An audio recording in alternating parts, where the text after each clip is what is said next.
Di sebuah desa kecil di lereng bukit, hiduplah seorang ibu tua miskin bersama anak gadisnya yang bernama Darmi. Darmi terkenal karena kecantikannya, kulitnya cerah, penampilan yang memukau, dan matanya bening. Namun, sayang sekali, hatinya tidak secantik dengan wajahnya. Ia sering bersikap sombong, terutama kepada ibunya sendiri. Suatu hari, sisiran digunakan Darmi patah. Lalu Darmi berteriak memanggil sang ibu. Bu, ibu, Ada apa, nak? aku ingin membeli sisir dan perhiasan yang baru. Uang ibu hanya sanggup untuk membelikan sisir saja, nak. Uang ibu tidak cukup untuk membelikan perhiasan yang kamu inginkan. Pokoknya ibu harus membelikan sisir dan perhiasan aku yang baru. Kalau enggak, aku pergi dari rumah ini. Malam itu, sang ibu sedih menatapi kelakuan anaknya. Akan tetapi, demi kebahagiaan sang anak, dia rela mengambil uang tabungan yang selama ini ia kumpulkan dari sisa uang yang kerap dimiliki oleh anaknya. Suatu pagi, sang ibu mengajak Darmi pergi ke pasar untuk menjual hasil kebun mereka dan juga membeli perhiasan keinginan Darmi. Darmi pun merasa senang karena keinginan dikabulkan. Mereka berjalan kaki di jalan tanah yang berdebu. Darmi berjalan agak jauh di depan ibunya sambil merucukkan bibir. Bu, cepet dong jalannya. Aku malu kalau orang-orang lihat kita kayak gini. Sabar, Darmi. Kaki ibu sudah tak sekuat dulu lagi, nak. Ya ampun, baju ibu lusuh banget sih. Orang nanti ngiranya aku ini anak orang miskin. Kita memang orang miskin, nak. Darmi hanya mendengus dan mempercepat langkahnya. Sesampainya mereka di pasar, orang-orang memperhatikan Darmi dengan kagum. Cantik sekali ya anak itu. Tapi kenapa ya dia tidak mau berjalan dengan ibunya? Di pasar, Darmi langsung mendatangi tempat perhiasan lalu melihat perhiasan tersebut.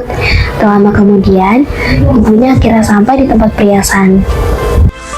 Darmi, apakah kamu sudah menemukan perhiasan yang ingin kamu beli? Apakah itu ibumu? Jika benar, biarkan dia memilihkan perhiasan untukmu. Ibuku, ibuku tidak tua dan jelek seperti ini. Mendengar perkataan sang anak, sang ibu hanya diam dan menahan air mata.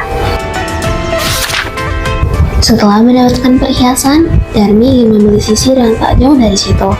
Saat sedang berjalan, tak sengaja seorang pemuda menabraknya. Aduh, Dengan sigap, pemuda tersebut membantunya untuk berdiri. Namun, ketika mengulurkan tangan, gadis itu menolaknya mentah-mentah. Darmi langsung memarahi pemuda tersebut. Dan pemuda tersebut hanya bisa terdiam dan menundukkan diri. Setelah itu, Darmi pergi untuk membeli sisir. Usai dari membeli sisir, mereka pun pulang. Lagi-lagi, Darmi tak mau berdekatan dengan ibunya. Darmi, jangan jauh-jauh, nak. sudah ku bilang jangan panggil namaku di sini. Aku malu. Nak, kenapa kamu malu mengakui ibumu sendiri? Karena ibu itu miskin, kotor, dan memalukan. Kalau begitu, biarlah Tuhan yang mengajarimu cara menghargai seorang ibu. Ya Tuhan, tolong hukum anak ini. Ibu ini aneh sekali sih, mengutuk anaknya sendiri. Belum sempat ia menyelesaikan kata-katanya, Darmi merasakan sesuatu yang aneh pada kakinya. Bu, kakiku keras, Bu. Batu itu mulai merambat, perlahan dari kaki, ke lutut, ke pinggang. Darmi mulai menangis. Ibu, ampuni aku, Bu. Maafkan aku, Bu. Memaafkanmu, nak. Tapi kutukan ini sudah berjalan. Batu itu terus merayap ke dada, lalu ke wajah. Jeritan Darmi terhenti, dan kini di tempat dia berdiri adalah sebuah batu dengan bentuk menyerupai gadis cantik. Ajaibnya, dari sudut mata batu itu mengalir tetesan air, seperti menangis. Sejak hari itu, batu itu dikenal sebagai batu menangis, menjadi pengingat bagi siapapun bahwa seburuk apapun keadaannya, seorang anak tidak boleh durhaka kepada ibunya sendiri.